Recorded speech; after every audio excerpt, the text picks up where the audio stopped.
ಇತ್ತೀಚಿನ ಸಂಚಿಕೆಗಳನ್ನು ಜಾಹೀರಾತಿನ ಕಿರಿಕಿರಿ ಇಲ್ಲದೆ ನೋಡಿ.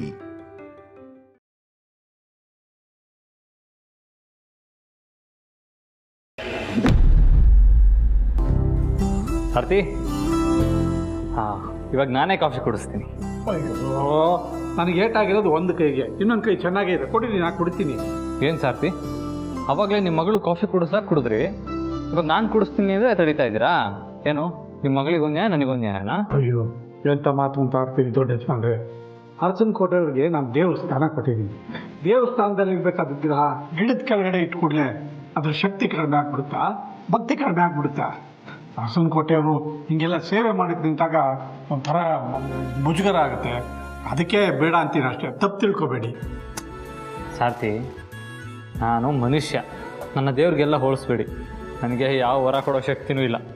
ಇವಾಗ ನೀವೇನೂ ಮಾತಾಡಬೇಡಿ, ನೀವು ಸುಮ್ಮನೆ ಕೂತ್ಕೊಳ್ಳಿ, ನಾನು ನಿಮ್ಗೆ ಕುಡಿಸ್ತೀನಿ ಅಷ್ಟೇ. ಕೂತ್ಕೊಳ್ಳಿ ನಿಧಾನ ಕುಡೀರಿ.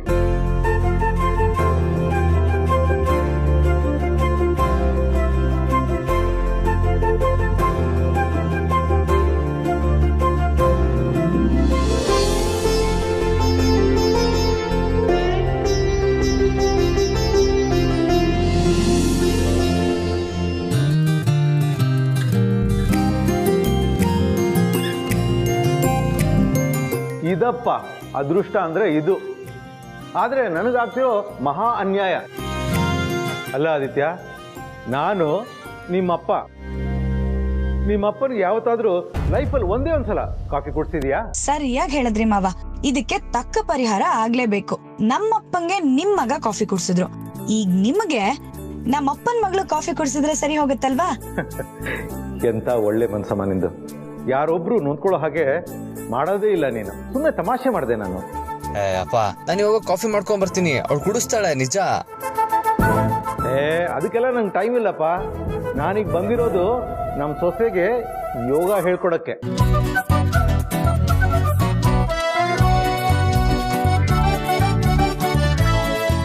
ಬಸ್ರೀರಿಗೆ ಯೋಗ ಹೇಳ್ಕೊಡೋದು ಅಷ್ಟು ಸುಲಭ ಅಂತ ಅಂದ್ಕೊಂಡಿದ್ದೀರಾ? ಯಾವ ಆಸನ ಮಾಡಬೇಕು, ಯಾವ ಆಸನ ಮಾಡಬಾರ್ದು ಅಂತ ಎಕ್ಸ್ಪರ್ಟ್ ಯೋಗ ಟೀಚರ್ಗೆ ಅಷ್ಟೇ ಗೊತ್ತಿರುತ್ತೆ. ಅಂತ ಯೋಗ ಎಕ್ಸ್ಪರ್ಟ್ ಒಬ್ರು ಜನನಿಗೆ ಹೇಳ್ಕೊಡಕ್ ಬರ್ತಿದ್ದಾರೆ. ಅವ್ರು ಮಾಡಿದಾಗ ಅದನ್ನ ಶೂಟ್ ಮಾಡಿ 10 ಸಲ ನೋಡಿ ನಾನು ಕಲ್ತಿದ್ದೀನಿ. ಡೋಂಟ್ ವರಿ, ನಿನಗೆ ನಿನ್ನ ಹೆಂಡತಿ ಮೇಲೆ, ಮಗು ಮೇಲೆ ಎಷ್ಟು ಕಾಳಜಿ ಇದೆಯೋ, ನನಗೆ ಅದರ 10ರಷ್ಟು ಕಾಳಜಿ ನನ್ನ ಸೊಸೆ ಮೊಮ್ಮಗು ಮೇಲಿದೆ. ಡೋಂಟ್ ವರಿ, ಪಕ್ಕಕ್ಕೆ ಬಾ. ಕಮ್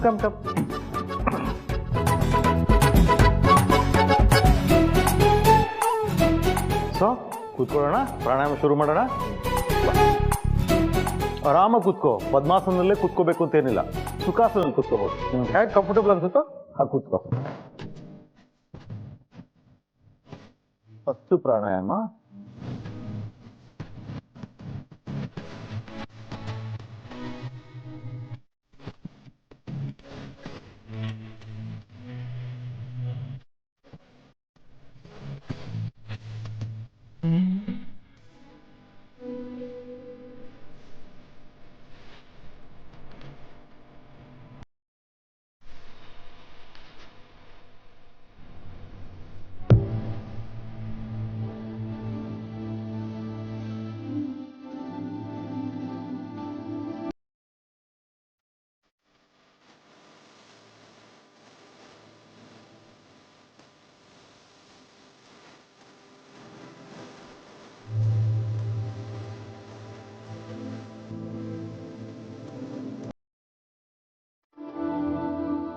ಇದಾದ ನಂತರ ನಾವು ಫಸ್ಟ್ ಆಸನ ಮಾಡೋಣ.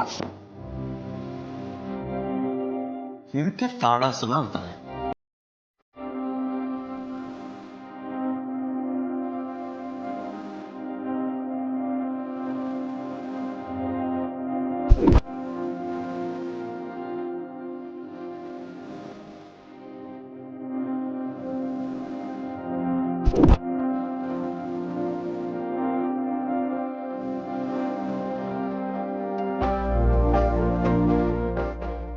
Very good.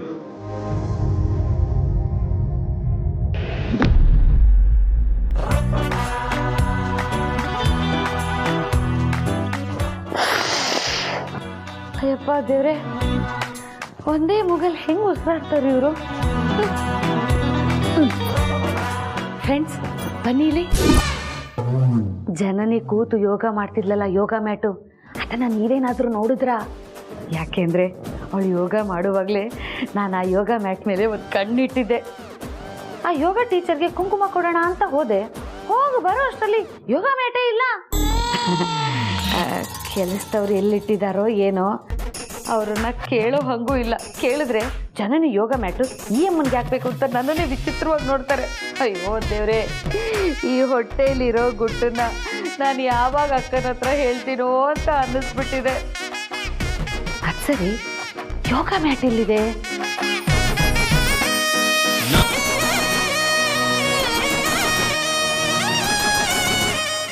ಹಾ ದಾಮಿನಿ ಮೇಡಮ್, ಏನೋ ಹುಡುಕ್ತಾ ಇದ್ದೀರಾ? ನನ್ನ ಗಂಡ ಮೋಹನ್ ಕಲ್ದಿದ್ದಾರೆ, ಅವ್ರನ್ನೇ ಹುಡುಕ್ತಾ ಇದ್ದೀನಿ. ಹುಡುಕೊಡ್ತೀಯಾ? ಮೇಡಮ್ ಹಿಂಗೋಗಿ ಹುಡುಕೊಂಡ್ ಬರ್ತೀನಿ. Mohan sir, Mohan sir. ಇವನೊಬ್ಬ ಎಲ್ಲಿ ಕಟ್ಬಿದ್ನೋ ನನಗೆ.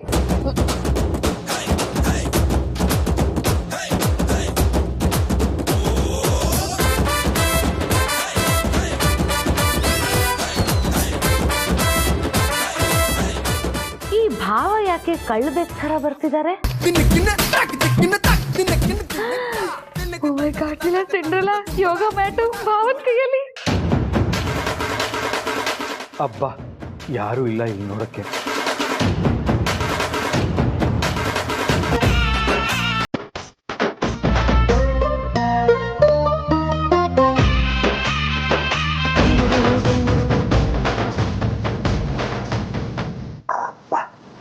ಹೀಗೆ ಇನ್ನೊಂದು ಪ್ರಾಜೆಕ್ಟ್ ಕಂಪ್ಲೀಟ್ ಆಯಿತು.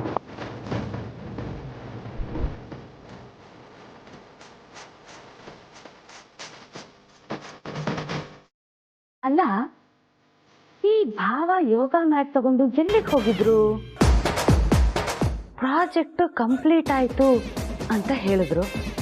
ಈ ಯೋಗ ಮ್ಯಾಟ್ ತಗೊಂಡು ಯಾವ ಪ್ರಾಜೆಕ್ಟ್ ಮಾಡಕ್ ಹೋಗಿದ್ರು? ಈ ಡೌಟ್ಗಳಿಗೆಲ್ಲ ನಾನು ಆಮೇಲೆ ಉತ್ತರನ ಹುಡುಕೋತೀನಿ.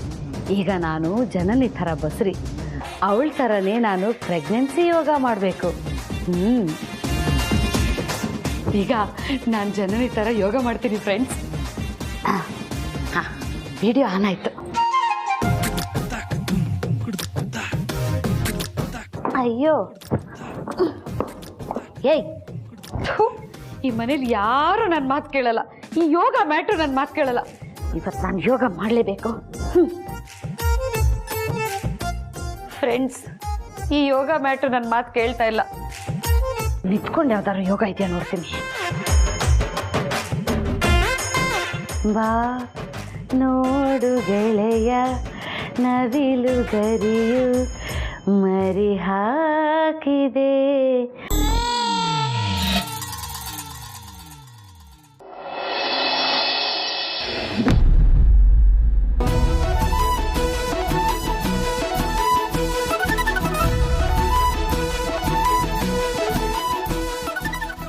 ಯಜಮಾನ್ರೆ, ಕಾಫಿ ತಗೊಳ್ಳಿ. ಯಾರು ಪ್ರೀತು ಇಷ್ಟೊತ್ತಿಗೆ ಮೋಸ್ಟ್ಲಿ ಲ್ಯಾಂಡ್ ಆಗಿರ್ಬೋದು, ಅಂದುವೇ ಬರ್ತಾ ಇರಬಹುದು. ಅವ್ನು ಬರ್ತಾ ಇರೋದ್ರಿಂದ ಅಮ್ಮನೂ ಮೋಸ್ಟ್ಲಿ ಆಫೀಸ್ಗೆ ಹೋಗೋ ಡೌಟು. ನಾನು ಪ್ರೀತನ ಕಣ್ತುಂಬ ನೋಡಿಕೊಂಡು ಆಮೇಲೆ ರೆಡಿಯಾಗಿ ಹೋಗ್ತೀನಿ. ಇದನ್ನ ನೀವು ಬಾಯ್ ಬಿಟ್ಟು ಬೇರೆ ಹೇಳ್ಬೇಕಾ? ನನಗೆ ಅರ್ಥ ಆಗುತ್ತೆ ಯಜಮಾನ್ರೆ.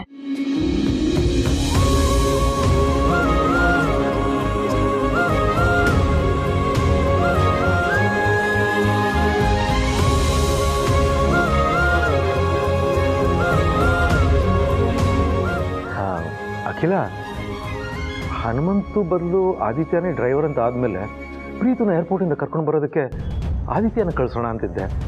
ಆದರೂ ಯಾಕೆ ಬೇಡ ಅಂದೆ? ನಿನ್ನ ಮಗ ಆದಿತ್ಯನ ಡ್ರೈವರಾಗಿ ನೋಡೋದಕ್ಕೆ ಕಷ್ಟ ಆಗತ್ತಾ? ನಿಮ್ಮ ಮಗನಿಗೋಸ್ಕರ ನೀವು ಸಂಕಟ ಪಡೋದನ್ನ, ನೀವು ಊಟ ಬಿಡೋದನ್ನ ನೋಡೋದಕ್ಕೆ ಕಷ್ಟ ಆಗುತ್ತೆ ರಘು. ಅದಕ್ಕೆ ಬೇಡ ಅಂದಿದ್ದು.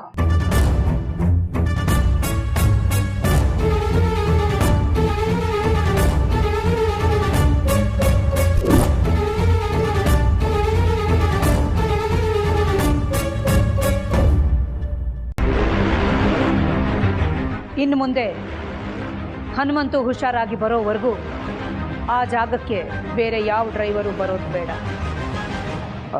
ಅಲ್ಲ ಅಖಿಲ, ನೀನು ಆಫೀಸ್ಗೆ ಹೋಗಿ ಬರೋಕ್ಕಾದ್ರೂ ಒಬ್ಬ ಡ್ರೈವರ್ ಬೇಕಲ್ಲ. ನಾನು ಆಫೀಸಿಗೆ ಹೋಗಲ್ಲ. ಹನುಮಂತು ಹುಷಾರಾಗಿ ಬರೋವರೆಗೂ ಆನ್ಲೈನ್ ಕೆಲಸ ಮಾಡ್ತೀನಿ, ವರ್ಕ್ ಫ್ರಮ್ ಹೋಮ್ ಮಾಡ್ತೀನಿ.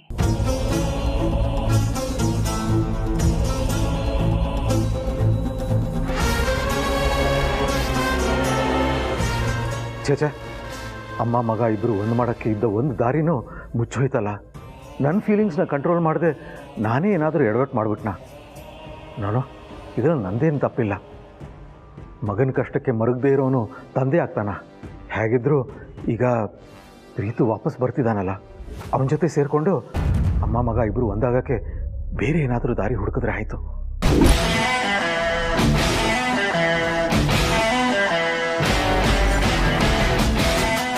ಪಾರು, ಪಾರು, ಪ್ರೀತು ಬಂದ. ನಿಧಾನ ನಿಧಾನ.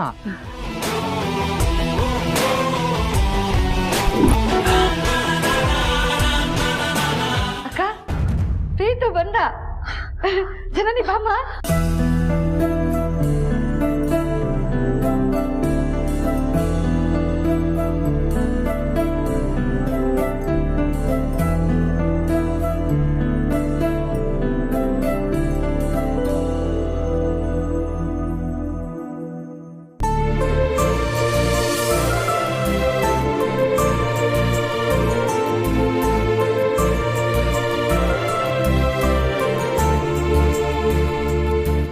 ಅದಕ್ಕೆ ತಾಯಿ ಆಗ್ತಿರೋ ವಿಷಯ ಜನನಿ ಹೇಳಿದ್ಲು. ಈ ಟೈಮಲ್ಲಿ ನಮ್ಮ ಜೊತೆಗಿರ್ಬೇಕಾದವರು ಹೇಗಾದರೂ ಮಾಡಿ ಮೊಹಮ್ಮದ್ ಹತ್ರ ವಿಷಯ ಹೇಳಿ ಇವ್ರನ್ನ ವಾಪಸ್ ಅರಸನಕೋಟೆ ಕರ್ಸ್ಕೋಬೇಕು. ಅದಕ್ಕಿಂತ ಮುಂಚೆ ಅದಕ್ಕೆ ವಿಶ್ ಮಾಡಿ ಅದಕ್ಕೆ ಕೂಡ ತಾಯಿ ಆಗ್ತಿರೋ ವಿಷಯನ ಮೊಹಮ್ಮದ್ ಹತ್ರ ಹೇಳಕ್ಕೆ ಪರ್ಮಿಷನ್ ತಗೋಬೇಕು.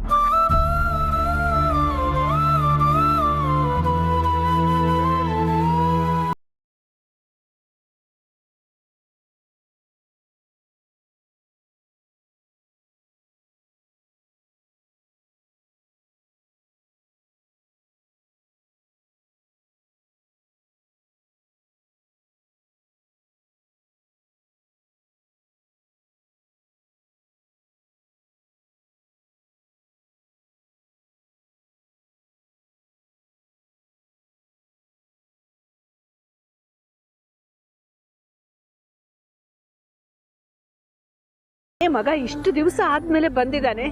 ಆರತಿ ಮಾಡಿ ಮನೆ ಒಳಗಡೆ ಕರ್ಕೊಂಡು ಹೋಗ್ಬೇಕು. ಆರತಿ ತಗೊಂಡ್ ಬಾ. ಆಯ್ತಕ್ಕ.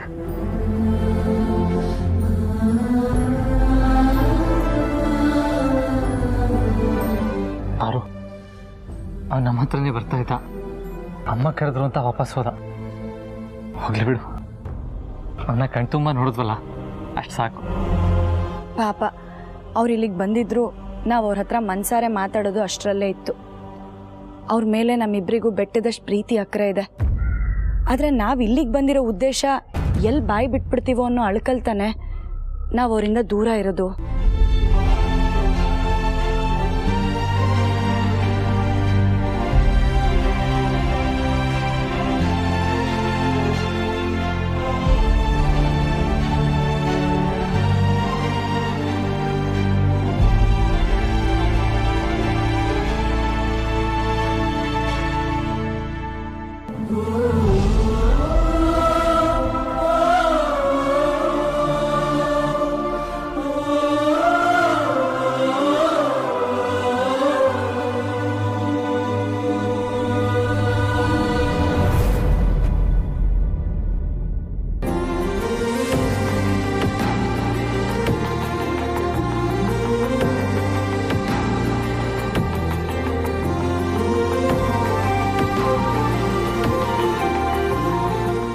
ಪಾಪ ಒಳಗೆ.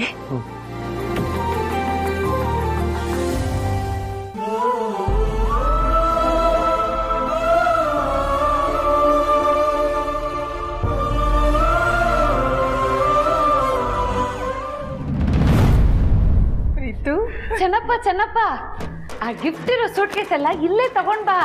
ಪ್ರೀತು ನಮ್ಗೆಲ್ಲ ಗಿಫ್ಟ್ ತಂದಿದ್ದಾನೆ ದುಬೈಯಿಂದ, ಅದನ್ನೆಲ್ಲ ಇಲ್ಲೇ ಕೊಟ್ಬಿಡ್ಲಿ ಅಲ್ವಾ ಪ್ರೀತು? ದಾಮಿನಿ, ಅವನು ತಂದಿದ್ದಾನೆ ಅಂದಮೇಲೆ ಕೊಡದೇ ಇರ್ತಾನ? ಅದನ್ನ ತಗೊಳಕ್ ಅಷ್ಟೇನು ಅರ್ಜೆಂಟ್ ನಿನಗೀಗ? ಅಲ್ಲ ಅಕ್ಕ, ಚೆನ್ನಪ್ಪ ಸೂಟ್ ಕೇಸ್ ಎತ್ಕೊಂಡು ಹೋಗೋಕ್ಕೆ ತುಂಬ ಕಷ್ಟಪಡ್ತಾ ಇದ್ದ. ಪ್ರೀತು ತಂದಿರೋ ಗಿಫ್ಟ್ ಎಲ್ಲ ಇಲ್ಲೇ ಕೊಟ್ಬಿಟ್ರೆ ಸೂಟ್ ಕೇಸ್ ಹೂವಿನ ಥರ ಹಗುರ ಆಗ್ಬಿಡುತ್ತೆ, ಆರಾಮಾಗಿ ಎತ್ಕೊಂಡು ಹೋಗ್ಬೋದಲ್ವಾ? ಅದಕ್ಕೆ ಹೇಳಿದೆ. ಪರವಾಗಿಲ್ಲ ಅಕ್ಕ, ಪ್ರೀತು ಕೊಟ್ಟಾಗಲೇ ಇಸ್ಕೊತೀನಿ.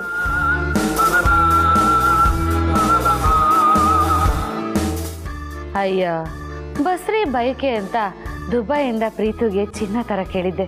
ನೋಡಿ ಕಣ್ ತುಂಬ್ಕೊಳ್ಳೋಣ ಅಂದರೆ ಇವಕ್ಕ ಒಂದು. ಪ್ರೀತು, ನೀನು ದುಬೈಗೆ ಹೋದ ದಿನನೇ ಜನನಿ ಬಸ್ರಿ ಅಂತ ಗೊತ್ತಾಯ್ತು. ಯಾವಾಗ ಅವಳನ್ನು ನೋಡ್ತೀನೋ ಅಂತ 10 ಸಲ ನಿನಗೆ ಆಸೆ ಆಗಿರುತ್ತೆ, ನಿನ್ನ ಮನ್ಸಿಗೆ ಅನಿಸಿರುತ್ತೆ. ಆದರೂ ನಿನ್ನ ಮನಸ್ಸಿನ ಭಾವನೆನೆಲ್ಲ ಒತ್ತಿ ಇಟ್ಕೊಂಡು ಕೊಟ್ಟಿರೋ ಜವಾಬ್ದಾರಿಗೆ ಕಿಂಚಿತ್ತು ಕೊರತೆ ಬರ್ದಿರೋ ಥರ ಯಶಸ್ವಿಯಾಗಿ ಬಂದಿದೆಯಲ್ಲಪ್ಪ. ಶಾಬಾಷ್ ಮಗನೇ, ಮೆಚ್ಕೊಳ್ಳೇಬೇಕು ನಿನ್ನ.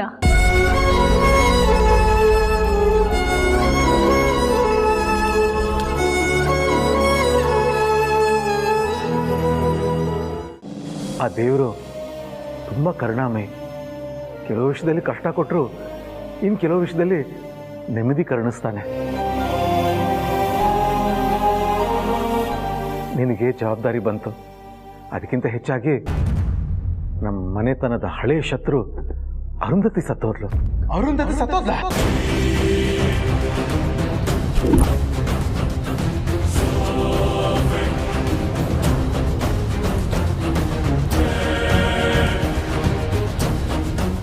ಅಲ್ಲ, ಈ ಪ್ರೀತು ಯಾಕೆ ಆ ಅರುಂಧತಿ ಸತ್ರೆ ಇಷ್ಟೊಂದು ಖುಷಿ ಪಡ್ತಾ ಇದ್ದಾನೆ?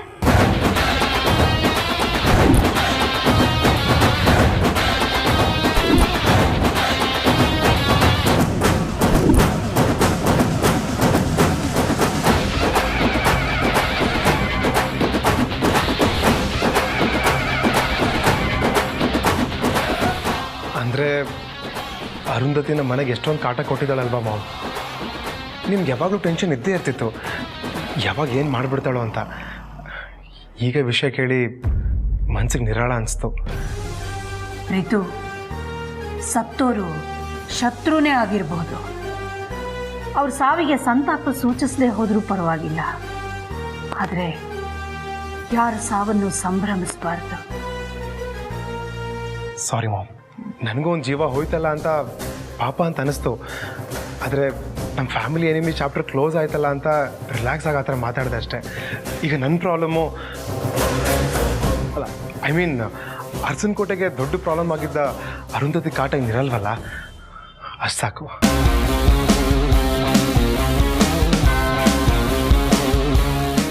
ಹಾಗೆ ಮಾಮ್, ಆದಿಬ್ರು ಅದಕ್ಕೆ ಆಸ್ತಿಲಿ ಭಾಗ ಕೇಳಿದ್ನ ನೀವು ಮರೆತು ಅವ್ರನ್ನೂ ಮನೆ ಕರೆದ್ಬಿಟ್ರೆ ನಾವು ಆದಿಬ್ರು ಅದಕ್ಕೆ ಎಲ್ಲರೂ ಸೇರಿಕೊಂಡು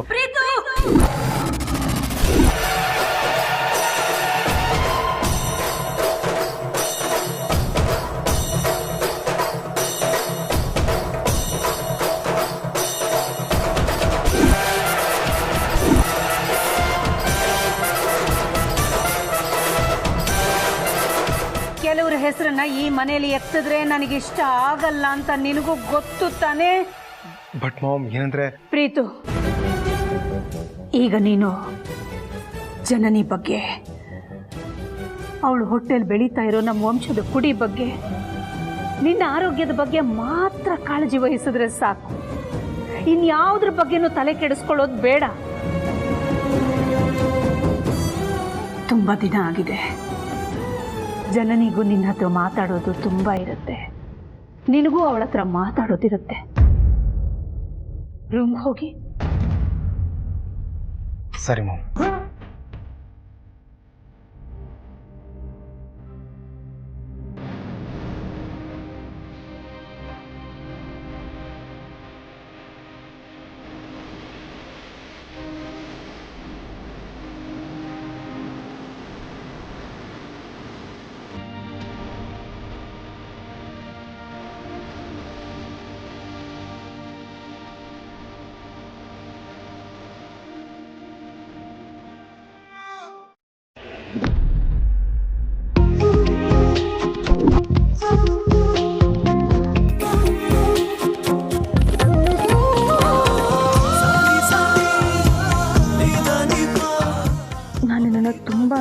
ತುಂಬ ಮಿಸ್ ಮಾಡ್ಕೊಂಡ್ರೆ ಪ್ರೀತು. ನಾನು ಕೂಡ ಯಾವಾಗ ನಮ್ಮ ಮಗುನ ಮಡ್ಲಲ್ಲಿ ಇಟ್ಕೊಂಡ್ರೆ ನಿನ್ನನ್ನು ನೋಡ್ತೀನಿ ಈ ಥರ ಅಂತ ತುಂಬ ತುಂಬ ಅನ್ನಿಸ್ತಾ ಇತ್ತು.